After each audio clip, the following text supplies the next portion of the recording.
Welcome to Cheese in Depth. I'm Michael Landis, and I'm really happy to bring on one of my friends from the cheese world, and that is Padgett Arnold. And she's with Sequatchie Cove Creamery. And I'm really excited because I have some fantastic cheeses that we're going to be tasting today, and I'm really looking forward to this. So I'm going to turn it over to Padgett. Welcome. Thank you so much. Yeah, thank you, Michael, and thank you to Eric and Nora from Counter for helping us facilitate this. I've been really looking forward to it. I'm Padgett Arnold from Sequatchie Cove Creamery. So Walden is our first cheese, which actually is the latest, the most recent development in our product lineup, and we're really excited about Walden. I'd say it's still very much a work in progress, like most of the cheeses, but especially because how new and different this cheese is from everything else that we've made. And the way that I always start talking about Walden is to compare it to Dancing Fern, and I really want to get away from that. But I'm still learning how to describe Walden, and I think that it's going to take on an identity of its own. The longer we're making it and the better we get at kind of understanding how good this cheese can be, but this is just the first year, and I'm really excited about how well that it's turned out, and very excited about the response that we've gotten so far from our customers. Walden is the first pasteurized cheese that we've ever made. I sort of skipped over that when I was giving some of the background, but we've always been raw farmstead cow's milk cheese production, and we decided in 2019 to invest in a pasteurizer and to give us the ability to diversify the product lineup, as well as sort of diversify the source of milk. So we have our own herd. Like I said, we're dedicated to maintaining that. And what we're hoping to do this year and in 2021 is to really start utilizing the milk from the only other surviving dairy in the Sequatchie Valley, Johnson Dairy, which is located about 20 miles away from us. And so we'll be adding to our cheese production without having to add to our dairy production by utilizing this milk from Johnson Farm. And so this product, Walden, is our first prototype, really the only one that we have currently in the works as far as pasteurized cheese goes. And so it's, a learning curve, of course. But what we want to accomplish with this, and the reason why I have to always sort of compare it to Dancing Fern, is Dancing Fern's been one of our most I'd say well-known and sought after, and certainly the most award-winning cheese that we make, but it's problematic for retailers. And it has a high perishability once the wheel is cut into.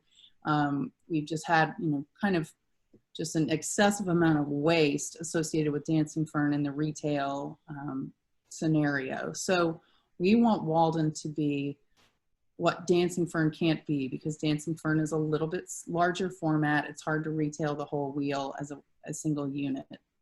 Walden is only 7 ounces.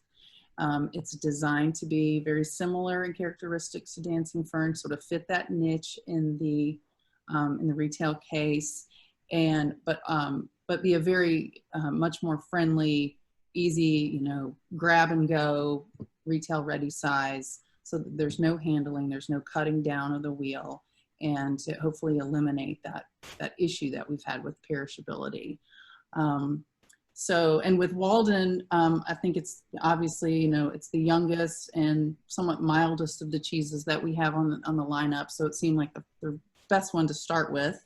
And I particularly like Walden with the honey. I love the honeycomb. I appreciate Counter's suggestion of including that, and I hope a lot of people were able to do that with their tasting kits. I've already been, I had to get into that honeycomb right away and give that a taste. And it's awesome with the Walden, as well as with a little glass of bubbly, which is what I decided I would go with for this tasting for myself.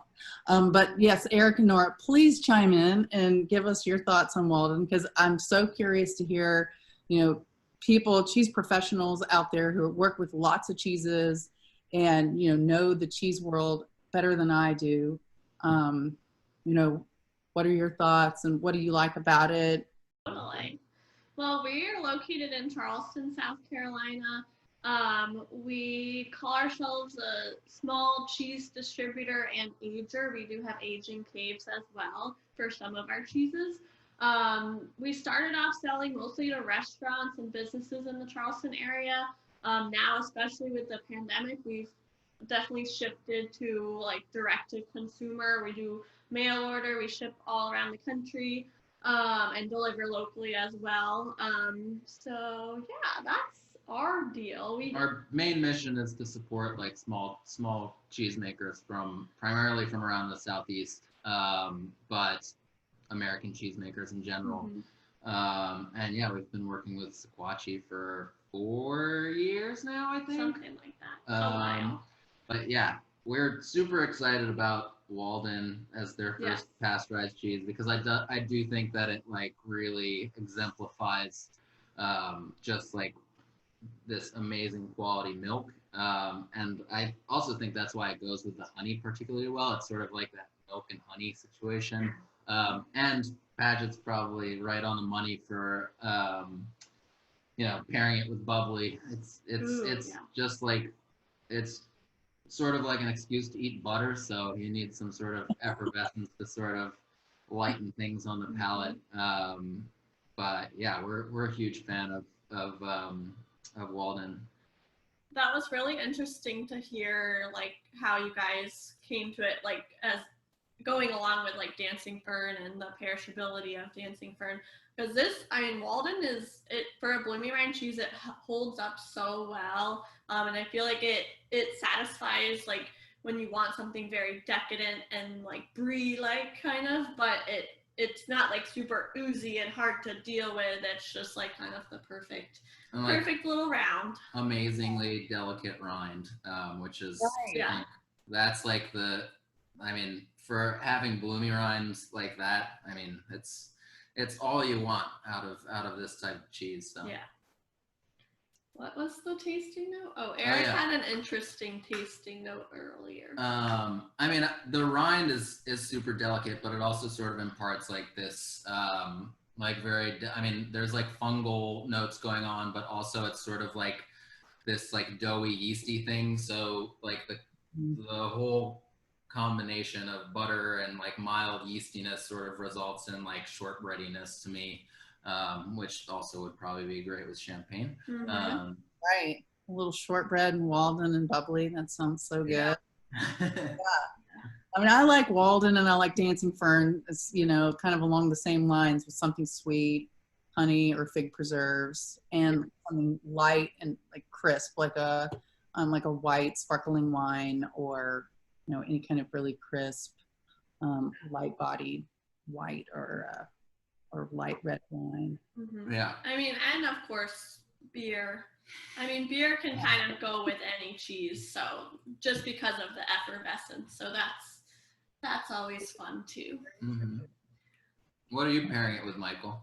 Well, I've been pairing this bloomy rind style cheeses with a variety of spreads and honeys and that. And so today, I thought I would take us down a path of being a little more, I guess, traditional. And I'm going to use a fig spread, and this is Virginia chutney. I think that this is such a well-made cheese. When you look at the rind here and just how beautiful this paste is. It has such a nice earthy aroma. It's got a lot of mildness considering that, this is not a triple creme, but it certainly responds like it. So I have the fig chutney on here, fig spread. And I kind of like having a little bit more earthiness to this. And then to give it a little bit more sweetness and to give it a nice little vehicle, I'm using the Effie's pecan biscuits. And so, that for me, that works out really well. And again, I've been utilizing this style for some time. And I paired this up with, this is the Bell's Brewery Oberon. This is an American wheat ale. And so it's, you see how cloudy it is and all that. But what I wanted to do is I wanted to bring some light grain to the flavor, kind of like having a light cracker to it. That's what I got. Yeah. Very. Yeah, sounds great. Very nice. Well, I'm very curious about what other, folks are doing with Walden, because like I said, I'm still kind of practicing talking about it. And just being able to, very articulately, describe and, give the pairing suggestions, since it's still so new, and just trying to get away from always, starting with the comparison with dancing fern. But it is a little bit like a juvenile dancing fern. I mean, that's what it's sort of. Absolutely. Yeah. Yeah. All the Much more aromatic approachable. and then the paste. It's like it's going there. It's just in the juvenile stage. Yeah. I guess. But I love the rind. I'm really happy with the rind. We actually do want it to be a little bit softer, like the paste itself, to let it kind of get a little bit pudgier. So we're still working on the targets and, the pH curve and all that kind of stuff that will help us, really zero. I do think what you said about, especially for like retailers, I mean, it's been, I don't think we've been able to keep it in stock for more than like 2 or 3 weeks, but it is a cheese that, like, I mean, we'll cut it, we'll bring one home right when we get it and cut into it, and then like near the end of our stock, we'll cut into it 3 weeks later, and it's like it holds up so beautifully for Awesome. rind. Yeah, that's really good to hear. That's great feedback. We released this cheese at about 20 days, between 20 and 30 days, but we're kind of trying to design it to be ready closer to the 20-day point. And then shelf life from that point would have, we really feel like it could get 60 days old overall. So you still got a good 40 days. Yeah, that's amazing. So I feel like that's, a pretty generous amount of shelf life on that cheese. And it's still a work in progress, and stay tuned for more on that. We are, like I said, we're supplementing our own milk supply with Johnson Farms milk from down the road, primarily for making Walden, and then secondarily, we'll put some of that milk into Shakerag, as well as the other blue Fredonia. But we're just starting, since the pandemic hit, all of our plans for 2020 just kind of got thrown up in the air for a few months, but we're kind of getting our feet back on the ground. 2 weeks ago, I think, it was 2 Mondays ago was when we started picking up milk again from Johnson Dairy. So we are sort of boosting the Walden production, and I'm really excited for the rest of the third quarter, and then definitely the fourth quarter, just to kind of see how much momentum we can build with this cheese. But so far so good, and I feel like it's a big part of our future. So it's kind of exciting to start, introducing people to it and really start talking about it in more of an official kind of way. So yeah, okay. Cumberland is, as you can see from the photo, a natural rind tome. And the one that I have here, it looks very similar, but it doesn't always look like that. Like I said, the Cumberland goes wild. We really like to let it express itself so that it does sort of embody, I think, more than any of the other cheeses, because of the lack of control, I guess, in the aging room. But, the intent of a tome is to, let that milk express itself. It's 100% farmstead, and will remain that way, and 100% unpasteurized. So we will not be changing our recipe for cheeses like Cumberland or Gruetli or some of the other ones that we're tasting this evening, by adding the pasteurizer and supplementing with other milk. But Cumberland is very much sort of the culmination of what was going on number one in the pasture with the animals, in the aging room, you know, how the milk is behaving, what flavors, aromas, textures are being expressed over the course of the aging time of Cumberland, which is about a minimum of 3 months up to around 6 months. And I really feel like Cumberland, in its most recent evolutional point in time, because this is a work in progress. Like I said, from the very beginning, Cumberland was our first cheese in 2010. So we've been really working on this one for a full decade now. And I feel like it's never been better. A lot of that has to do with, you know, all the improvements that we've made in the aging room and just really being able to dial in how we're handling our product and maintaining the climate control in there. That's another really important component that we've been able to improve over the past 2 years or so. And I think Cumberland really shines for all those reasons, the milk quality and all the attention that is paid to it over the course of its aging. But that rind is on the surface. There's so many different organisms really showing up on the surface of that rind. But the thing that's the most notable, and I feel like the one that I get the most feedback, or not necessarily bad feedback, but just questions regarding, you know, is this okay? Is the mucor that's on the Cumberland. And that's something that's been very recently kind of, we were pushing for that and really cultivating that intentionally in our aging room. And the mucor is the very fuzzy, almost felt like gray growth that you'll see on the rind. And these Cumberlands are still, I'd say, in sort of intermediate age. They're between 3 and 4 months old at this point, I guess.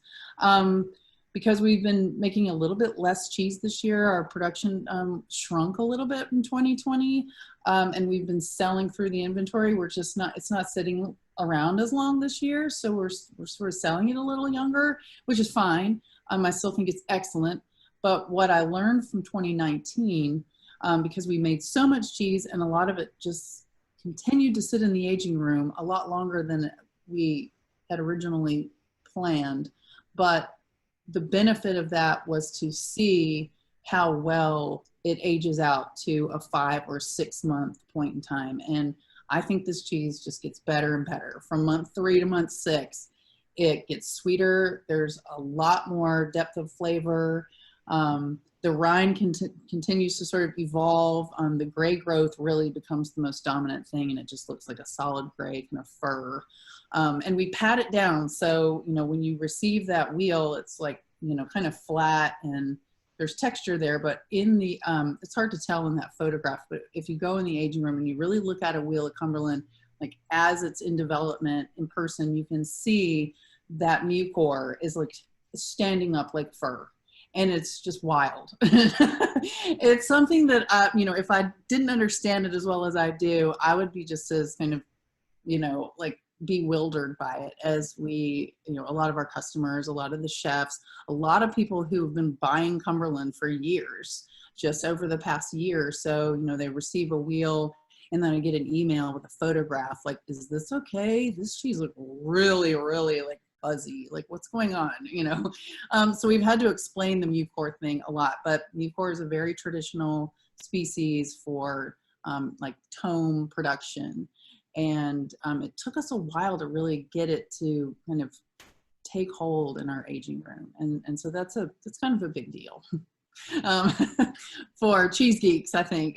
People that really, you know, are kind of looking for this type of thing, and you just can't really find a whole lot of it in the US. So that's something that I think from the very beginning, when Nathan went to France and became very inspired by all the, you know, the cheese making and the traditions and what he encountered there, this was one of the things that he envisioned, you know, trying to like create from our place, you know, our milk and our location and our, you know, animals, and how our tome would express itself and, you know, become sort of its own unique product that doesn't exist anywhere else in the world. And so that's just been kind of a work in progress for like 10 years now, and I'm pretty proud of it. And I hope that, and as far as pairing, I mean, I really never found anything that's not pretty agreeable with Cumberland. That's the most versatile. It's the one that I just use, you know, in my kitchen for everyday cheese. So I like it with all kinds of beverages. Yeah. But always, please, I really need more education so that I can articulate pairings better. So jump in.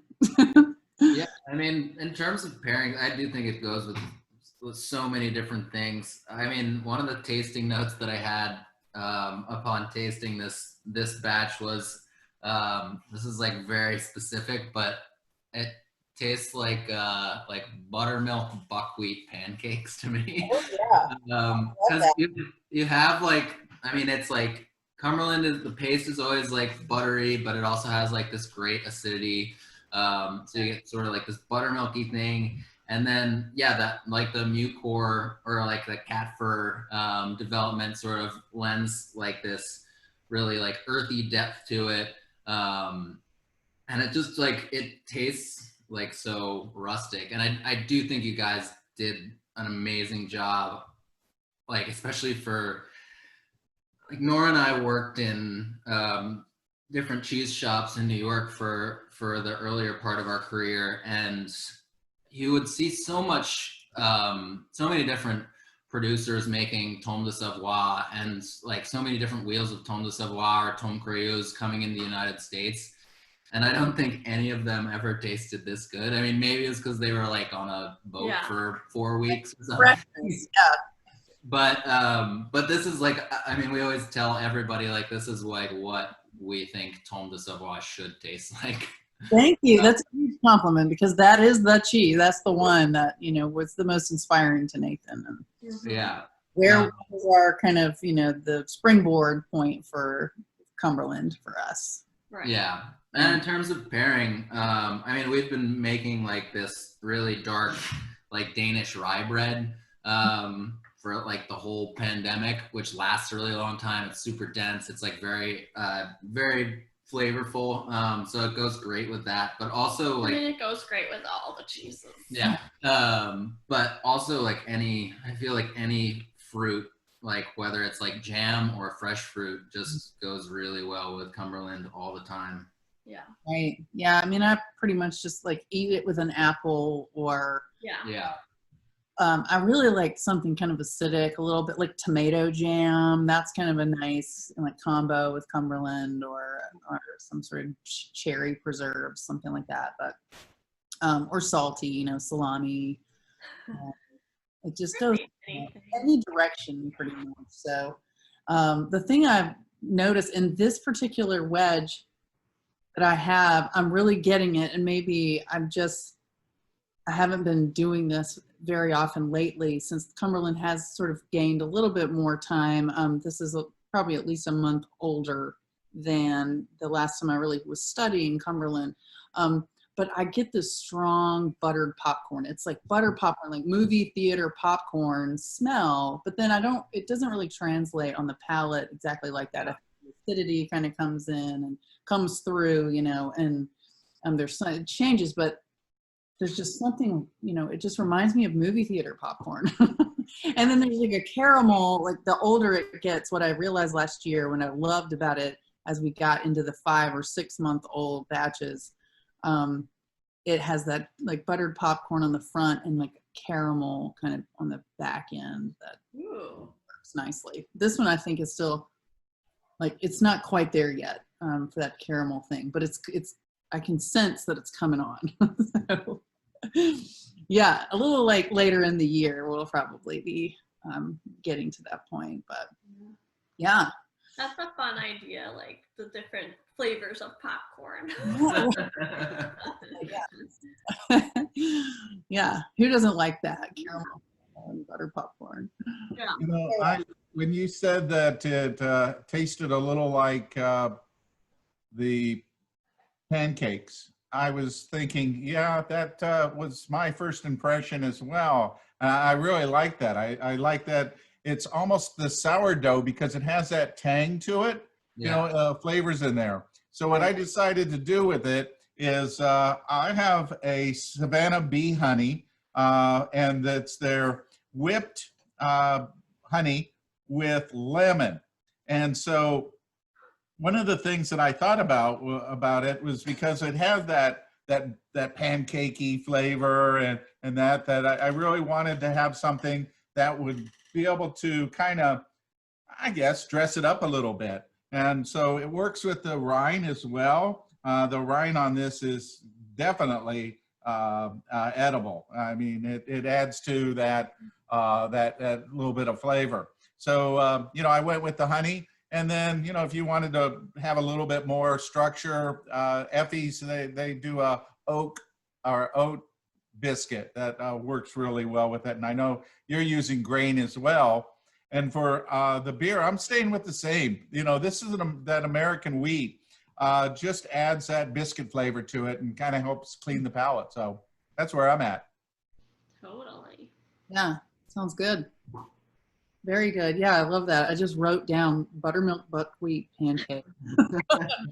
Yeah, I love the language and you guys, Eric and Nora. I love the descriptions of the cheeses that you have on your website, and anyway, it's a lot of fun, and I feel sort of like I'm a student of each about cheese. Like that's a skill set, and I'm trying to get better at it. And it's funny to, I mean, it's funny to hear like all the different, or like there's so many different sides of the industry, and like hearing you talk about like cheese making is like there's so many things that are like, oh, like so many like oh moments. Yeah. But yeah, I mean, it's always, I don't know, we try and make like all of our stuff on the website like fun and approachable. Like we want like cheese to be like something that, you know, is not something that Snooty. yeah, like it should be something approachable, and you should be eating it like every day and and having fun with it. So we try not to take it too seriously.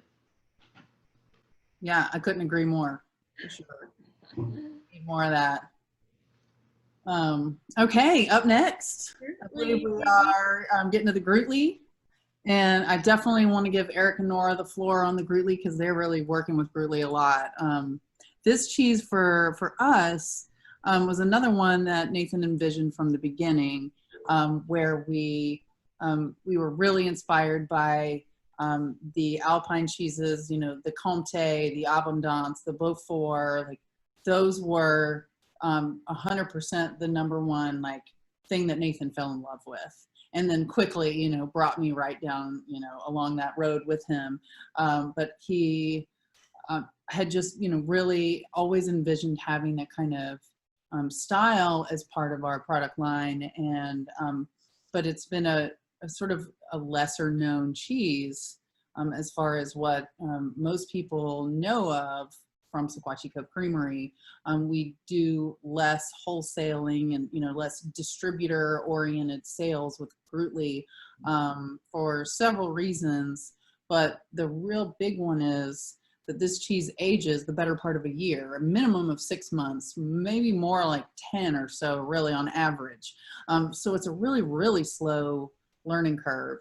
And that, I think, has kept us from, you know, scaling up or really feeling sure of ourselves as far as, you know, investing too much milk into this particular.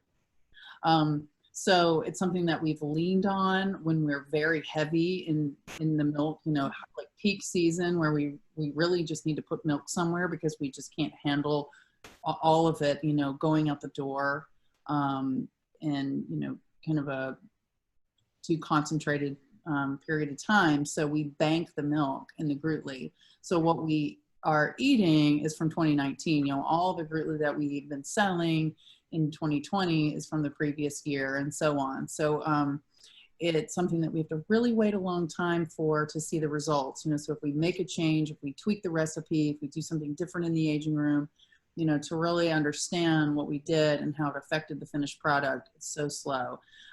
So this year, well, 2019, we made a decent amount. I feel like we kind of made a jump from 2018 to 2019 in terms of how much we were producing, because we were getting a little bit more confident that what we were going to do, I mean, what we were doing was going to produce, like, you know, kind of the target finished product.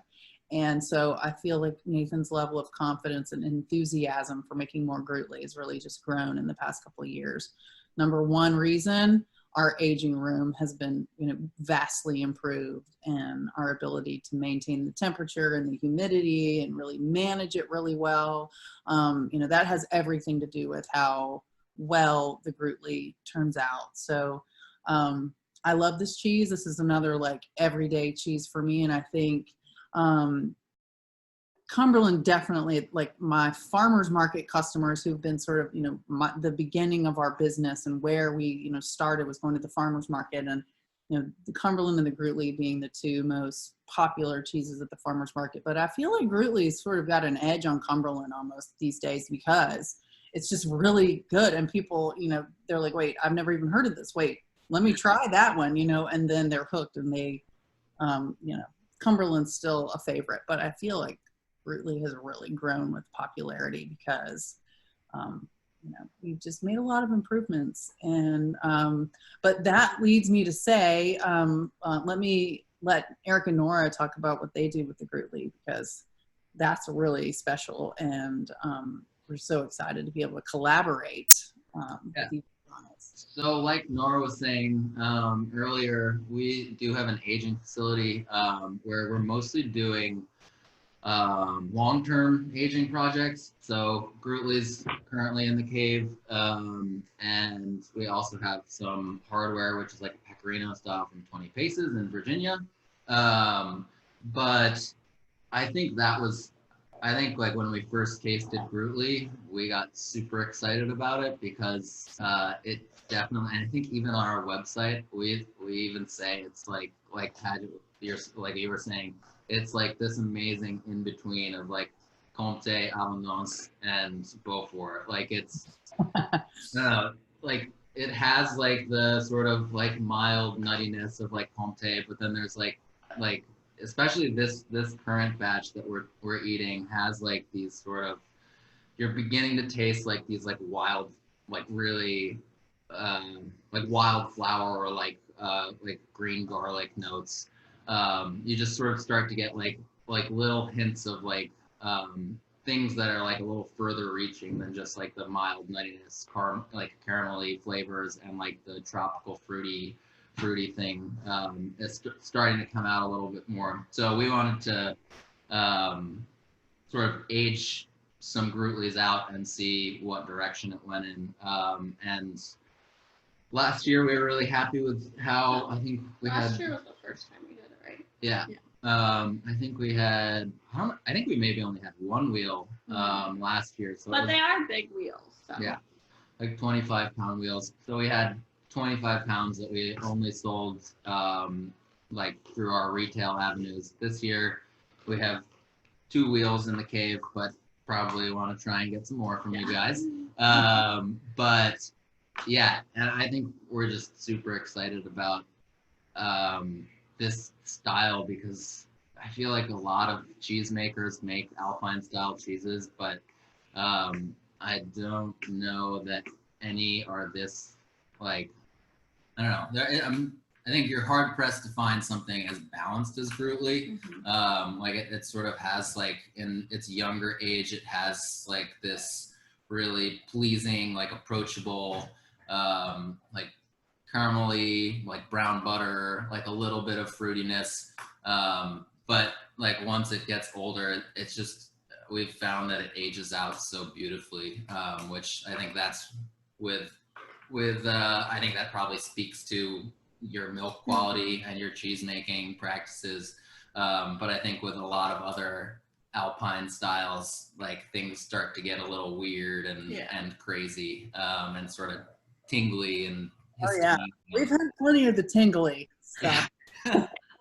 Well, many batches of tingly cheese. But yeah, it's a learning curve, and it just takes time to figure it out. And but whenever Nathan's excited about a cheese, that means like we're growing in the right direction, because he's always like his worst critic, and he's just like quick to kind of like find the wrong thing about it, with whatever cheese it is. And so lately he's just had a lot of positive things to say about Gruetli, so that makes me pretty excited about the future on that cheese.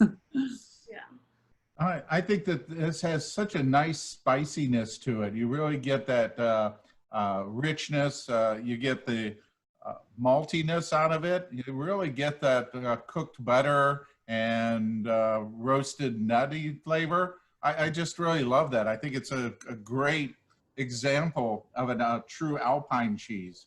So when I was thinking about it, I wanted to put in a little bit of fruit to it. So I went with Bonnie's jams, and this is an apricot and orange. And you know, one of the things about this is that this cheese stands up to it. It's not like it's going to get lost.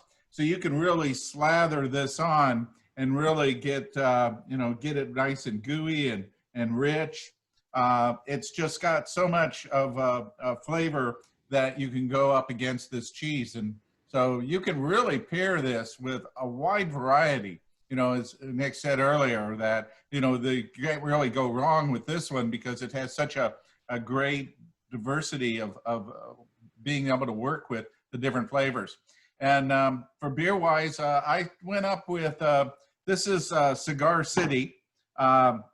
This is a Maduro Brown. This is a local brewery here. And it is super malty. You can see how dark this is for a brown ale. And I really wanted to bring out the butter and the nuttiness of the cheese. And so that's the job of the Maduro Brown. It sounds really good. I've got my bubbly, which I think is a good go-to for the Gruetli as well. But I'm really interested. I'm writing all this down as you guys are talking because I'm interested in getting a little better at like anticipating like what's the right beer pairing for our cheeses. I'm a little more of a wine person, I guess, but I've got nothing against beer. I just have a little less confidence or experience, like knowing which way to go with it. So this is excellent information, and I really love Eric's description when he said green garlic. I totally get that, like, but I wouldn't have come up with that, you know, myself. So it's just fun. This is great. I'm learning a lot.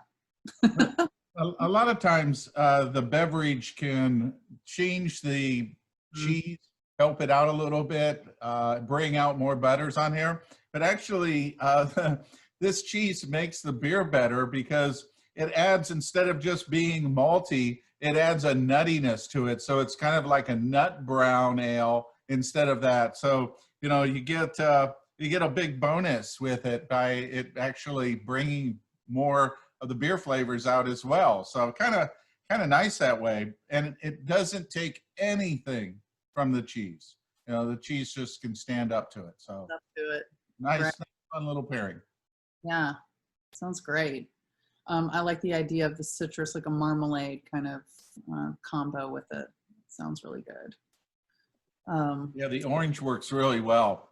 You know, having a little sweet apricot, but that citrus can bring out a little more of that, that wonderful. It's almost like the butter is, you know, you're getting ready to fry an egg and you got the butter in the pan, it's starting to melt. That's the kind of butter that I taste out of this. It's just so nice and clean and, you know, not overly rich, but it blends really well with the slight nuttiness of the cheese. Very well done. And the rind is magnificent.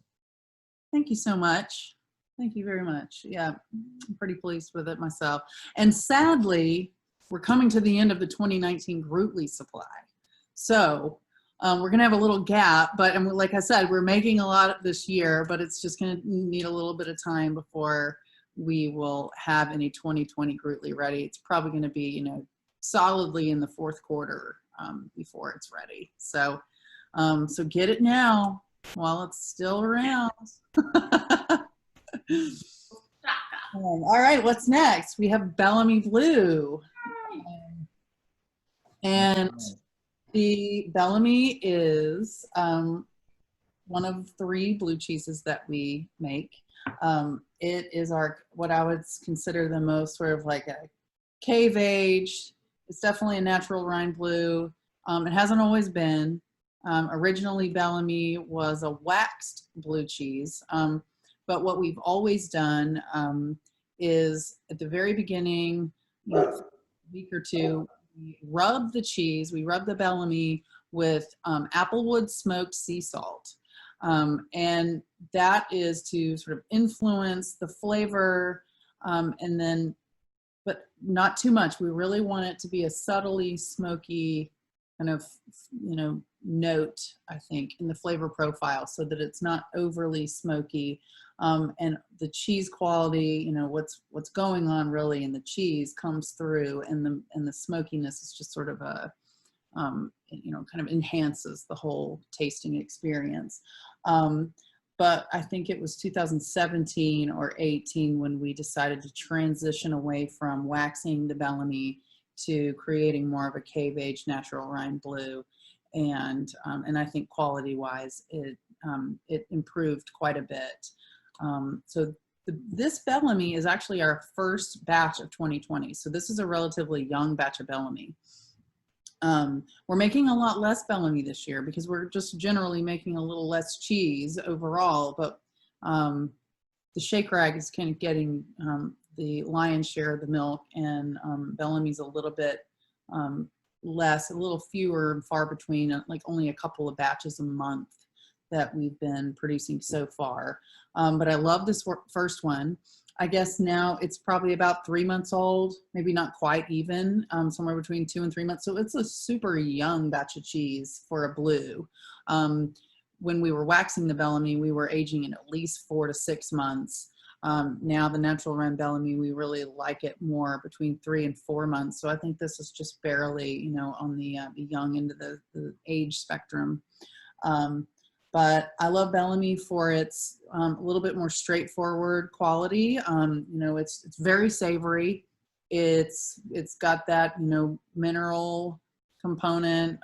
It's salty, but hopefully not overly salty. I think it complements stone fruits really well. I love Bellamy with dried cherries and Bellamy. That's just like something I'll just like literally eat, like little morsel with one cherry, and I love that combination. I really love Bellamy with dessert wines.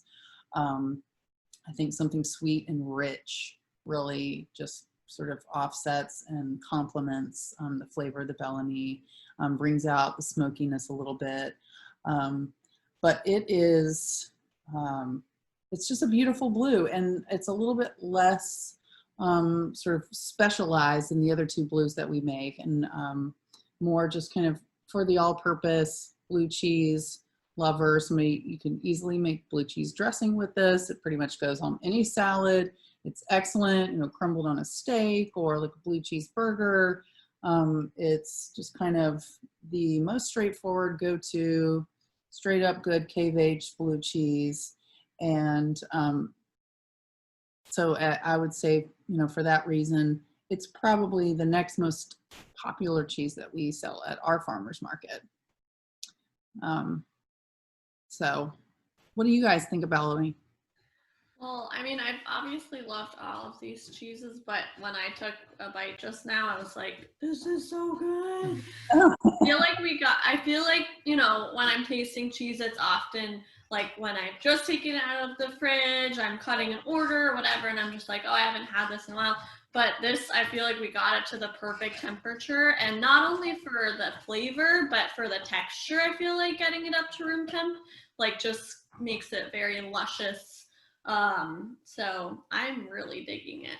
Yeah, this Bellamy has always sort of reminded me of like, or it just makes me think of cured meat, because the smoked sea salt aspect combined with your guys' raw cow's milk, just sort of like, I mean, there's 3 months of age on it now, so you just sort of get like some meaty things going on, and then even like the natural rind thing on top of that, it's like, it's sort of like the casing on like some small salami producer. Like it's like really the whole picture. And yeah, I think it always has so much depth. It has like this like really rich, like yolky thing going on. It's like palate coating. But yeah, it's like earthy, a little spicy, has like a hint of like sweetness to it.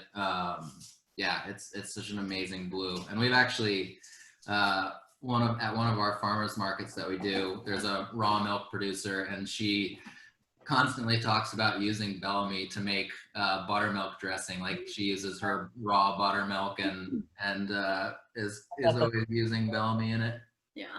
That sounds awesome. Yeah, one of our, actually Ken, who works with us on the dairy, his wife came up with an awesome blue cheese dressing recipe for the holidays and made a bunch for her friends using Bellamy. And it is just like top-notch blue cheese dressing.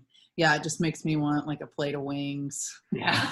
You know, like, give me some Bellamy and some wings. But yeah, it's so meaty. It's like, and I just now, like as you were talking about it, and just like, I decided to just eat the rind, you know, just by itself. And yeah, the smoke is so subtle. There's just something like it's there, but it's just a delicious, well-rounded.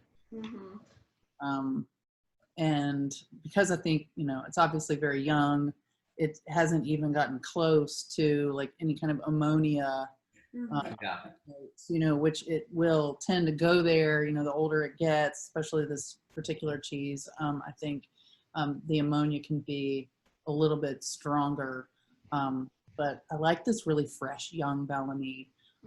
It's, you know, this is again like a little bit unusual because we generally have made a lot more cheese and it's been sitting a little bit longer by the time we're selling it, so it's really in like a 4 to 5 month point. But I think between 3 and 6 months, a little bit like the Cumberland, you know, that's the optimum window from when we're happy with it and, you know, feel like it's ready for release. It's adequately mature, but still has a really nice long shelf life. So yeah, and it's been gaining popularity. I think, you know, it's a little bit lesser known and definitely not as popular as the Shakerag, but it holds its own and it's got like a dedicated fan base. So it's not going anywhere. And like Cumberland and like Gruetli, it's 100% farmstead, 100% unpasteurized milk, and that will be the case. So we're not altering anything about our Bellamy production. So yeah, what do you think about it, Michael? This has got such a nice earthiness to it. A lot of people talk about they try a blue and they're not a big fan, and there's so much difference. And this is a great illustration of a beautiful blue that has some earthiness. It's not over salty. It's not over tangy. It's got some nice buttery flavors to it with a little bit of a mushroom. This is really a very classic and easily to snack on, eat style of blue. So, you know, when you and I were at in Atlanta, when we did a show together, I don't know if you met Lori Krieger, but she does these amazing taste elevated spreads and that. And this one is, when you were talking about dried cherries, this is booze time cherries, where she soaks these in amaretto and spices and thyme. And so it's this beautiful cherry that's just so rich and just crazy in flavor that you know, works really well with this blue cheese. So they pair up really well. And typically I step up the pairing to be a little more intense, and I originally pulled out a hazy IPA, and because of the earthiness here, I'm going to stick with the brown ale.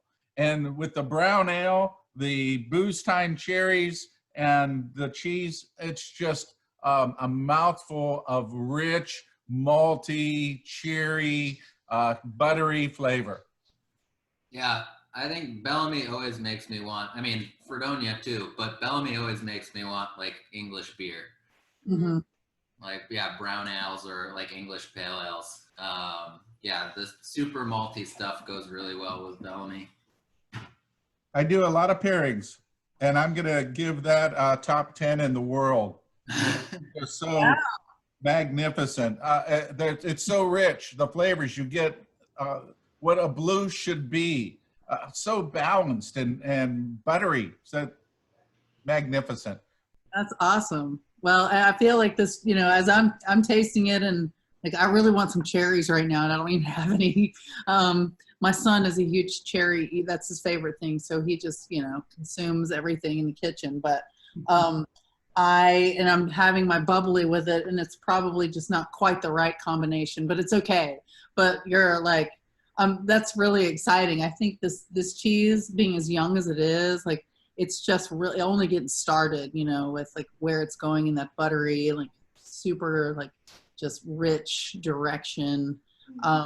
It's yeah. But I'm gonna have to get my hands on some brown ale and some cherries. And, Yeah. Well, the next thing probably after this is I'm gonna get a little bourbon and go with the bourbon cherries in this, because I think that would be an exceptional little just before dinner, and you know, get a little Friday night adjustment. yeah, right on. Sounds so good. Sounds great. Cool.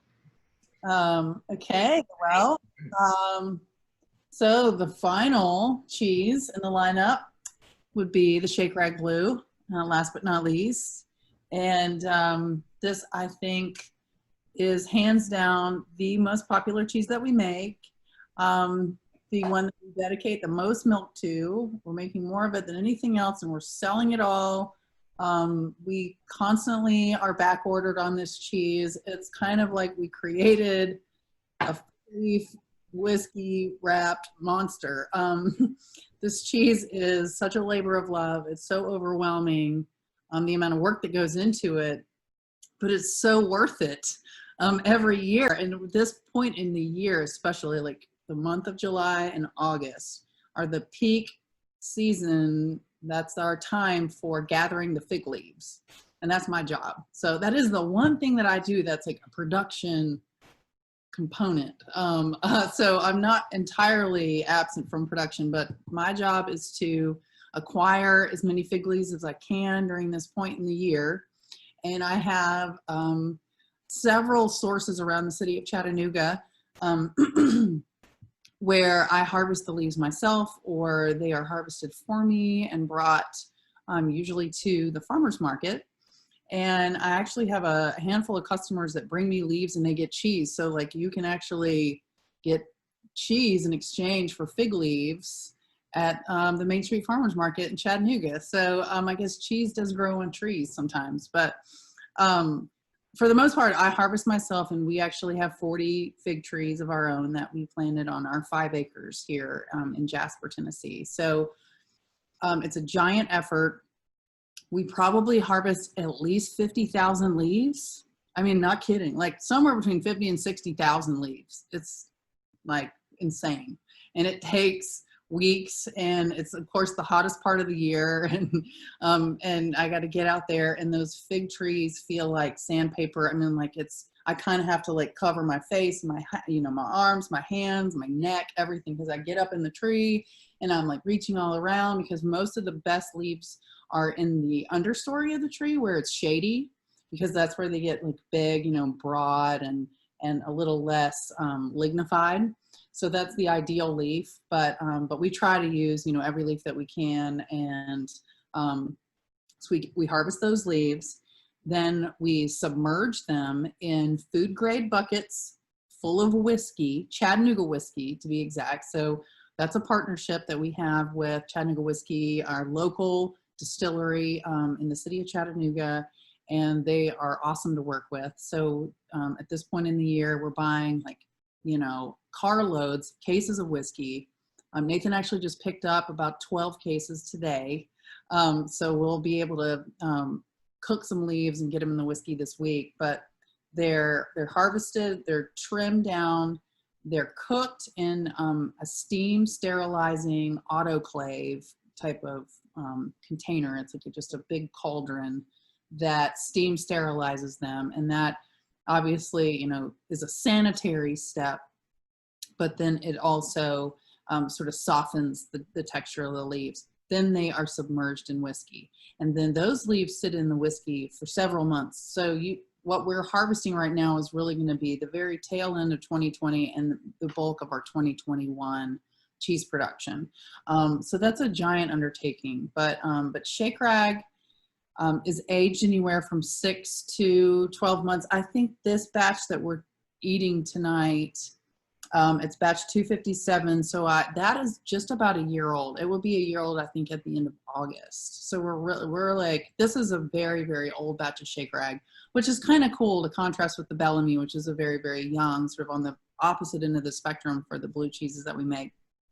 But Shakerag is the one forgiving thing about it is that we can make the Shakerag, we can keep making it, and not worry too much about the fig leaf supply because it gets waxed. And once it's in that wax, it has a really long period of time where it can just hang out.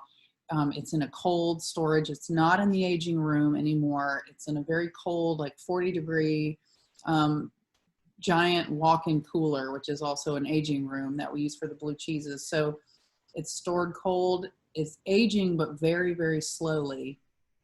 And so we have anywhere from 4 to 8 months or so once it's in the wax to then, you know, get around to wrapping that batch with the fig leaves. Then we cryovac seal the wheels. So cryovacking them sort of like holds those leaves on and molds those leaves onto the outside of the wheel and forces the whiskey sort of, you know, into the paste of the cheese. And we found since we've been cryovacking the Shakerag, which happened, I'd say the beginning of 2019, a little over a year ago, the results of the finished product have just, you know, skyrocketed. Like it's just, you know, better than ever, quality wise and shelf life wise, and just like flavor and everything is just like, it's a bomb of flavor. So you get, you know, the traditional blue cheese, it's a Roquefort style. It's a lot like the Bellamy the day that it's made. And then the differentiating factors begin in the aging where, you know, Bellamy is treated one way and then Shakerag goes down a completely different path. But it is, it's in our 50-degree aging room in our cave for the first month or so. And we do let it establish a rind. Then we wax it, cool it way down, let it age for a number of months in that cold temperature. And I think that's really important as well for slow flavor development so that you don't get too much all at once. You can really, really, I think, enhance the depth of flavor and get a lot more sweetness and a lot more gentle blue cheese flavor that's subtle and it comes across in a very pleasing way that's not completely overwhelming to your palate if the cheese is aged at that cold temperature. So that's a really important step. And then after the cheese has been in the wax for a number of months, those leaves go on, it's cryovac sealed, and then we try to sell it within about 4 to 6 weeks.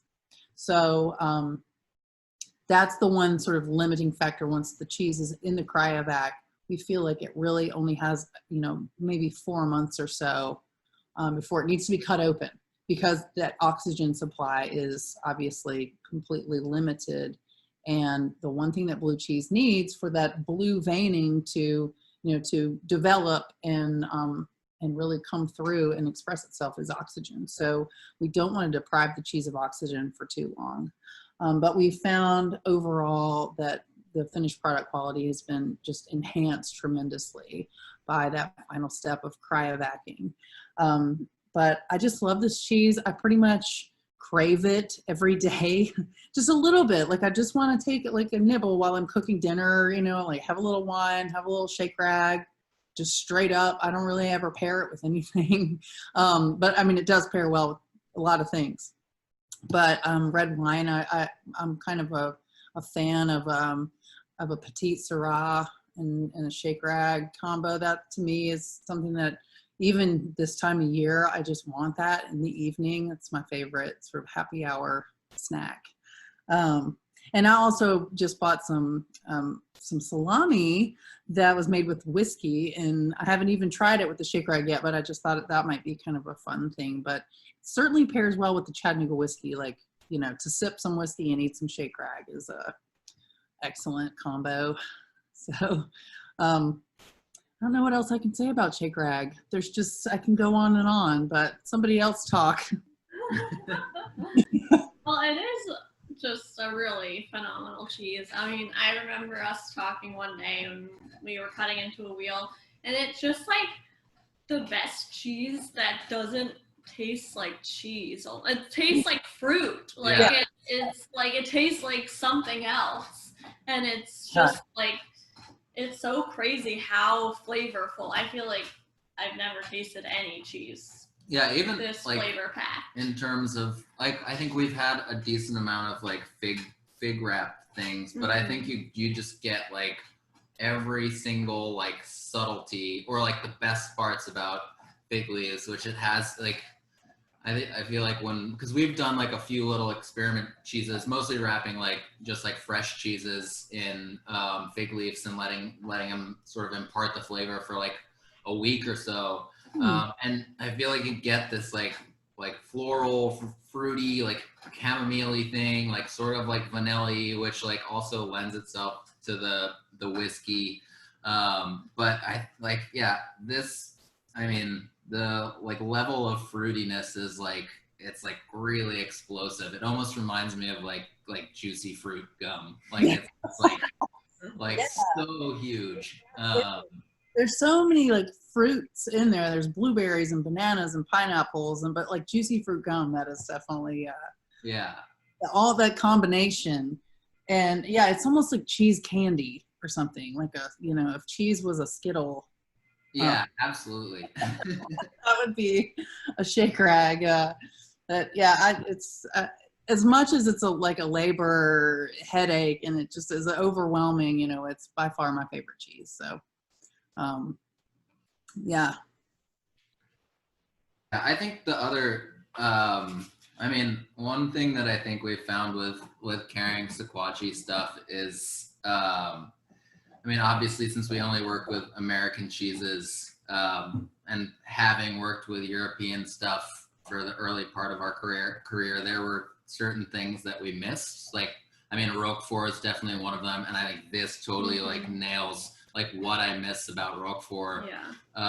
And then like same thing with like Gruetli, and like there was like a Swiss cheese called Letivaz, which is like a specific like Gruyere, and they choose different herds to source their milk from for it.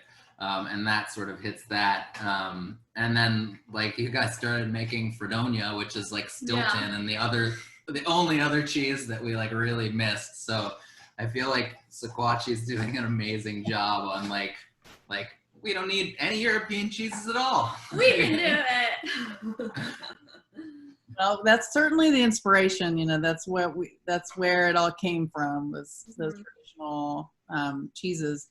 And yeah, I mean, I'm not familiar with the cheese that you mentioned, comparing to Gruetli, but yeah, I'll see if we can find some and send it to you guys. Yeah, I'd love to have like a compare contrast tasting with some of the real authentic European traditional cheeses. And by no means are we trying to copycat these cheeses, but they are just like so fundamental, I think, to just like the existence of great cheese and how we understand what that is today. And so these are like, we're paying our respects to those that came before us, and to,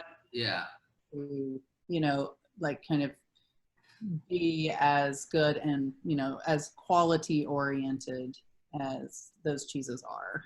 Yeah. I think that's probably why your cheese is so impressive, is because I think it is like you have as much like emotionally invested, and like you like in terms of like you really want to get it right. Like obviously, as you were saying that you guys started with farming and animal husbandry, like I think that's where all of those, like at least what we get in the States, like the really great European cheeses, that's what really stands out. It's the stuff that's like still people who are like totally like constantly every single day like on their game and continuing to learn. So I mean, I think you guys are definitely sort of a great American representation of that. This cheese has such, I guess, examples of your terroir, because there's so much of the unique flavors that come across. We mentioned that it has a little bit of resemblance to Roquefort, but it also has resemblance just to you, to what you're producing. You know, a one-off, not copying anybody, but really creating that. And this cheese shows that. It's a beautiful representation of a unique blue, unlike any others. I mean, everything has got similarities to it, but in reality, this is very unique in the fact that it has that fruity sweetness to it that you generally don't find in a blue. But the buttery flavors that come out here are exceptional. And, you know, when I was working on the pairing, and I've been sitting here running it through several other different things, and it just works so well with so many different flavors that I wouldn't say that one would be better than the other. One's going to take it a different direction. So when I looked at this and that, I wanted to bring and put a little, I guess, things together. And so this is the Fat Toad Farm Salted Caramel Bourbon. It's a Kentucky straight bourbon in here. And so I thought, since we had a little bit of the whiskey in here, that it would work really well. And honestly, it does. It's crazy how you really kind of pick that up. No alcohol flavor, but really richness. But, you know, in the same vein, this also worked really well with the Booze Time cherries. So I did both of them, and it's just great. It's great on its own. I'm staying with the brown ale because it works. You eat it by yourself, and I can see why you need to have this every day, and how well this would work, you know, with a Syrah or a Zin, a red Zin, or even a light cab. This would be magnificent in that area. This is, you know, this would be a cheese that somebody says, okay, I'm on a desert island and I can only have one cheese. There you go. Right.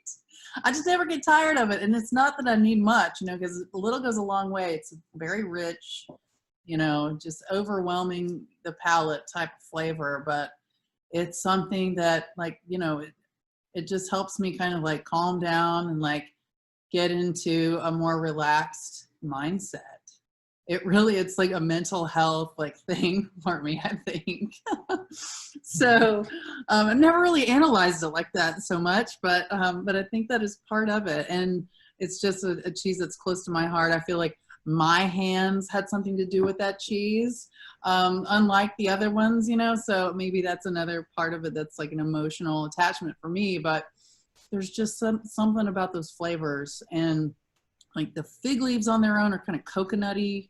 And then you get like the spicy vanilla, you know, flavors and the aroma, the whiskey, and then just, you know, the savory, like saltiness of the blue cheese just straight up. But although if you just taste a wheel of Shakerag that doesn't get leaf wrapped, but's equally, you know, mature, just straight out of the wax, it's pretty sweet already. It's already kind of going in that direction. But I think there's some magic thing that happens with those flavors when we put them all together. And again, we were, you know, very inspired by traditional European blues, but also admittedly extremely inspired by very famous American cheese, Rogue River Blue, that's wrapped in the Syrah leaves with the pear brandy. And, you know, we really love that cheese. And, you know, we're just obviously inspired in general by Rogue Creamery and all the cheeses that they make, but that one in particular we fell in love with.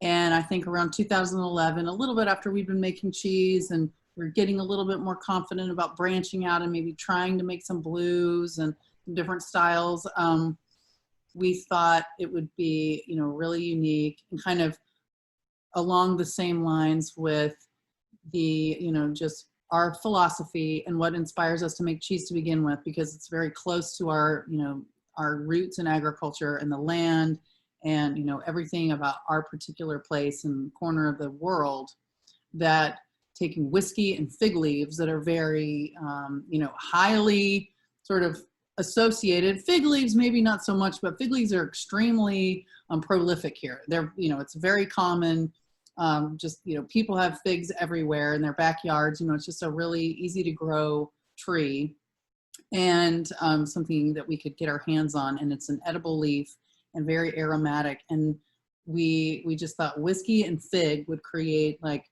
the flavor of what Rogue does for Oregon, we can do for Tennessee. And so that was another, you know, sort of part of what inspired us to start messing around with this this combination of flavors and ingredients. And we just hit on something that really took off. And, you know, like I said, we created a monster. Because it's just it's insane, like, you know, to make this cheese, but we'll never stop doing it as long as we're making cheese. And then this is one that we are going to expand our production by utilizing the other milk, but it's very important to us that all the milk that we are working with is coming from the Sequatchie Valley. So it's still very close to our you know, local area and right there in the valley. And we have a great relationship with this farmer, and his cows are on grass year round. You know, we have very similar philosophies. So I feel like it's going to do just as much justice to the Shakerag or the Walden, or the Fredonia is the other one we're going to be using it for as our own milk. So just wanted to point that out. But yeah, I feel like I've kind of exhausted everything I can think to say about cheese right now. So we can probably start to wrap it up. And thank you again, Michael. I've really had a lot of fun. And Eric and Nora, you guys are so awesome to work with. And it's just great to do this for you guys. Thank you. Thank you. Yeah, it's been great. I appreciate everybody coming out. It was good. So Nick, you guys got anything you want to add to that? No, I think that is a great place to leave it. But we're so appreciative of being included in this. Thank you guys so much. Yeah, and always happy to sell Sequatchie cheese. I'm very thankful to have them. Oh, I do. One more thing that I wanted to comment on was just how beautifully presented, packaged, and shipped the tasting kits were. And thank you so much, guys. I mean, like, it's very impressive. I've obviously haven't been like mail ordering a whole lot of cheese because I just haven't. I don't really need to do that. But it was really nice to see, you know, the way that it was presented and the helpful information, the tasting cards, and just everything that you enclosed. Like, it was such a nice touch. And we feel like it needs to be at you know, that caliber or higher for the cheese that we're selling. So it was spot on. So I have to agree. You know, that renewable packaging, not using styrofoam is outstanding. I really appreciate that. I get 3 to 4 cheese shipments a week here. And I have to say that yours is probably the best one I've received pretty much all the time, because ecologically, it is sound. It is really a great way for it to come in. And I also want to compliment you on your individual wrapping, because having the inside wrap on top of the other wrap and the secure tape that you use is outstanding. Beautiful presentation of the wrap cheeses. Thank you. We had some bosses who were sticklers early on, so we can give them credit. Well, you did a great job. Thank you. Thanks, guys. All right. Well, everybody, be careful out there. Be safe. Wash your hands. Wear a mask. Do all those fun things and stay out of trouble. Thank you so much for coming by today. And I'm going to leave everybody with a nice image of the group of cheeses. So good night, and be careful and take care. All right. Thank Bye-bye. you. Bye.